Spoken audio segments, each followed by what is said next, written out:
What's up, ladies and gentlemen? It's Daniel here from the GeekSpeakNation channel, and today we have something different for you. We have an anime reaction. Now, this is a very special case for this channel. I normally don't do anime reactions, but I have been so engrossed and so invested in Attack on Titan that I am excited to see what happens in this episode, because I do not read the manga. However, everyone who does apparently has been hyping up this episode as like, this is the red wedding of Attack on Titan. Like, this is the game-changing moment. So I was like, you know what? Why not? Let's try a reaction, and let's try to go through the precarious situation of avoiding copyright issues. So that's gonna be fun. That's gonna be very fun. I don't really plan on making this a very common thing at all, especially considering how I just tried to make one video about Evangelion, and that was like the copyright fight of a lifetime. But if this ends up being something that you guys end up enjoying and want to see more of, let me know in the comment sections down below. And depending on how the episodes go, or this episode in particular, you could expect more of a breakdown, more of a in-depth analysis of Attack on Titan thus far, because it is truly one of my favorite shows in general that I am watching right now. But with that being said, guys, let's check out this new episode and see what it has to offer.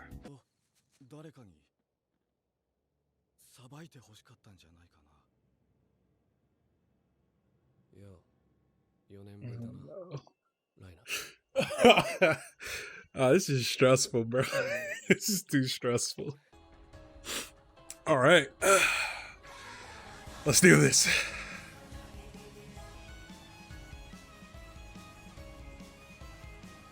This is hands down the best intro. Don't at me. Like, I know we all loved the first season intro and all that stuff, but this is hands down the best intro. You can't change my mind on this. I'm sorry. I really feel like Aaron's about to become the villain of this story. I really got that feeling.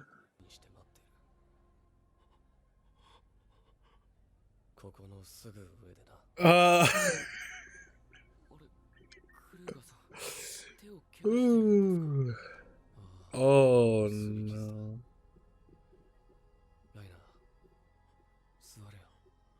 Yo, Aaron really built different nowadays, huh?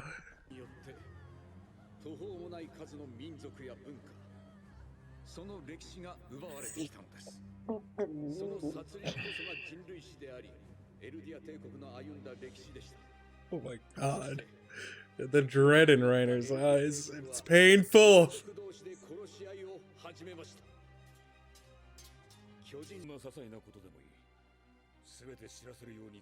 Oh, the score is so good. The score is amazing.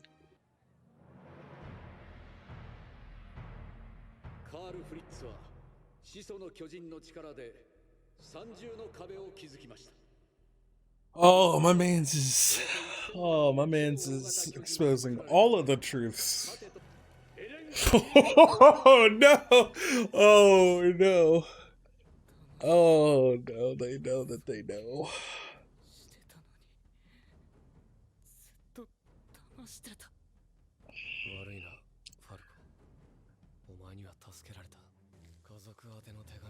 I didn't reach my family, but I did reach my comrades.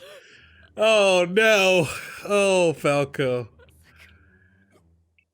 Anakin, what have you done?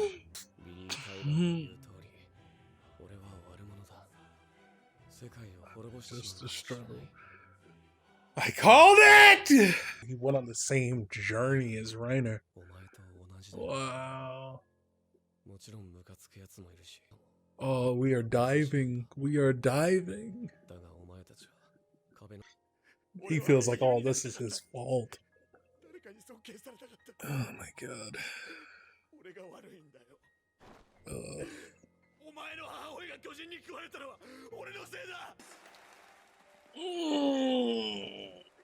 Oh, my brain.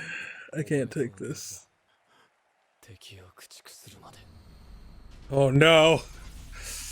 Oh no.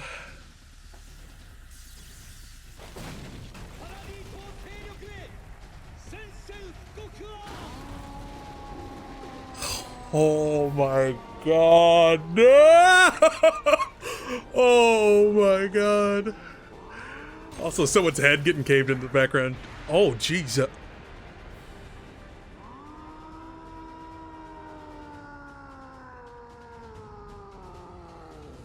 Oh my god. No, you can't just end it there. Oh no.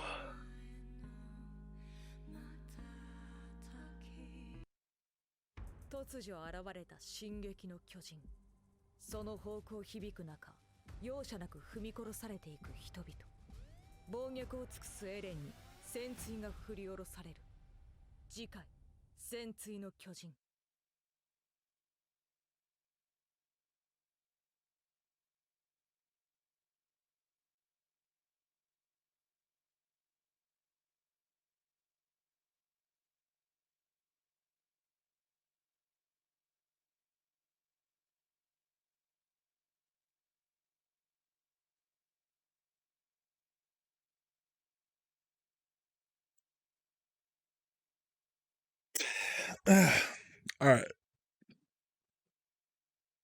let's talk about this. I've been saying this a lot to a couple of friends lately as I've been watching Attack on Titan, catching up with it and stuff like that. But I've been telling them, if they do this right, Attack on Titan is going to join the Mount Rushmore of anime, of the anime that inspires people, right? You know, you think of the writer of My Hero for the manga of My Hero, and him talking about how a lot of his influences came from some of the most popular shonen like Naruto or Dragon Ball Z or One Piece and stuff like that. And he took what he loved of those elements of those shows, and that influenced him into creating his own product that kind of learned the best things from those shows and those manga, and then took out kind of the filler into some of the things that people don't like or that he didn't enjoy, and was able to be inspired to create something truly great. I think this is going to be one of those manga, one of those anime that inspires a whole entire generation of writers and creators to think outside the box of how we approach our storytelling. And as someone who is aspiring to be a writer-director, this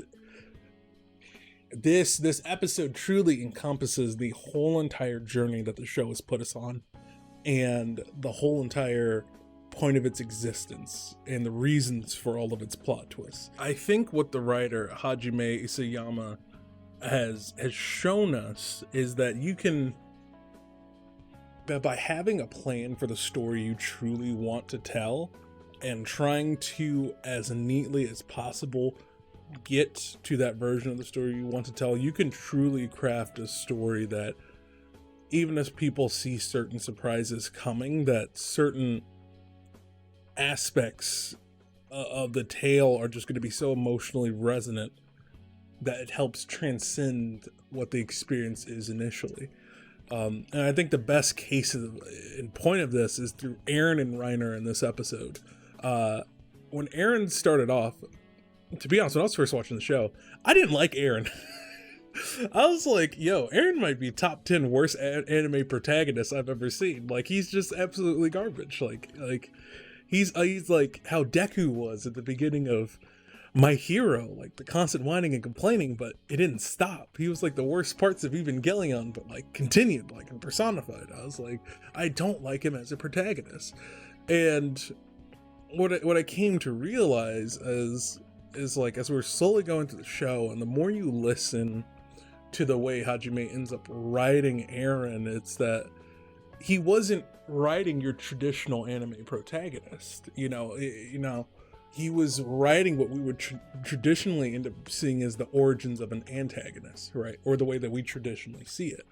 And the reason I say traditionally that we see it is because there really is no good side and there really is no bad side in Attack on Titan. It's just people fighting for what they believe is right.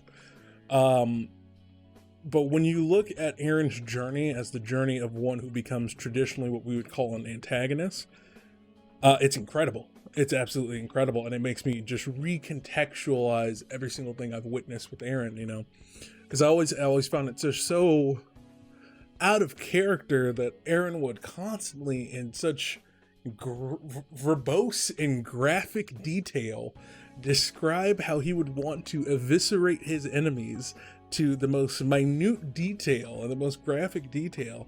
But rarely his actions ever reflected what he wanted to do to people. But it was so evident in his eternal monologues how much hatred and anger and rage that he carried, but felt as though in reality, when he tried to enact the vengeance that was inside of his heart, he never truly could achieve anything. He always felt like he was you know, the sideline person to everyone else who was actually getting things done. And what you end up realizing is that the way Hajime wrote this is that this is feeding the mentality of an antagonist, of someone who feels oppressed and useless and is so full of anger and hatred and doesn't know what to do with it, and then finds out the truth of their existence and the lies of their existence and who the true quote unquote enemy is. Then all of a sudden, all that anger and hatred and that feeling of all this time trying to search for a sense of freedom and then finding out that you were never actually free all along just breaks him. And he just becomes now what we see before us, which is this twisted man who knows what he is doing is going to hurt innocent people. And that he knows what he is doing is it's not right or wrong in that regard. It's definitely wrong in the sense of hurting innocent people and declaring war and all that stuff, yada yada yada. But in the sense of he knows that both sides thinks they're right, and like he talks when he talks to Renner, like he's like, I understand. You and I are the same person. They went on the same journey. They went on the same parallel journey. We just didn't get to see that aspect of Aaron getting to see the people that Aaron got to meet. But they went on that same journey, and so because of that, it makes him even more twisted, honestly, of a villain. You know, if that's what we're going as with the traditional labels. It makes him even more of a villain because he knows that what he is doing, it has no right or wrong. It has no semblance of right or wrong. Like, it's all just bad and it's all just needless pain, you know? But at the same time, well, what other choice does he have? Because they are declaring war on Paradis Island. I forget, it's pronounced Paradis or Paradise. I think it's Paradis. But yeah, that is absolutely incredible. And what they're able to do with Reiner and just completely do a 180 and finding out he's a traitor, and then completely do a 180 in this season and find out that it's like, yeah, but he feels like everything that's happening is his fault and he bears all this guilt. And then it's incredible. It's absolutely incredible what this show has been able to accomplish, and what they've been able to pull off is really, to me personally, one of the greatest works of anti-war literature out there. And that's really what it comes down to, is that this isn't, despite how graphic the show can be, it's not a show that fetishizes or celebrates violence. If anything, it's a critique of it and our society's kind of desire and need for it to happen. Our need and desire to see people get revenge, our need and desire to see our enemies torn apart. And it questions where that need comes from, and is that a necessity to be human? Is that a right thing for us to feel? It questions all of these things in the most incredible way possible. Yeah, there's so much to dive into on this show, and I know I am barely scratching the surface, as I am just barely joining in on this conversation of Attack on Titan. But just from a literary aspect and from just analyzing it as its own work and its own piece of art, it is jaw-droppingly incredible. And I think they've done such a wonderful job with bringing this story to life. And like I said, if they pull off this ending, this is going to be one of the greatest anime ever made. And I think it is going to be truly not only a story worth revisiting multiple times, but also a story worth analyzing and worth breaking down and trying to understand what messages further lie within the show and what it has to say about humanity and culture and war, which I think is just the most strongest aspect of the show that's worth exploring. But there's a lot. There's a lot here. Yeah, I'm excited to continue this discussion moving forward. And this is going to be a show, a manga that I am going to delve into and try to gain further understanding of, because I think what they are doing is absolutely incredible. And I am excited to see where they take this story. But with that being said, guys, thank you so much for watching. I really do appreciate it. If you enjoyed this video, leave a like. If you want to see more reactions, I guess, I don't know, we'll see how it goes with copyright. But if you want to see more videos like this, let me know in the comment sections down below. And yeah, and if you want to see more content like this or more of my content in general, make sure you go ahead and subscribe to become part of the GeekSpeakNation channel, and make sure you hit that bell icon and set it to all so you always get notified of when I post a new video. And also, if you want to see this lovely face live, you can see it live tomorrow at 1:30 p.m. Eastern Standard Time, where I will be streaming some Persona 5 Royal. So if you want to come see me play video games, say hi, come on over. I'll leave that in the description down below at twitch.tv/GeekSpeakGaming. Heck, I'm not even sure, but I might even get online tonight and stream. I don't know, do an extra stream. I'm feeling wild. But with that being said, guys, thank you so much for watching this video. I really do appreciate it. I'm Daniel, and don't forget to get geeky.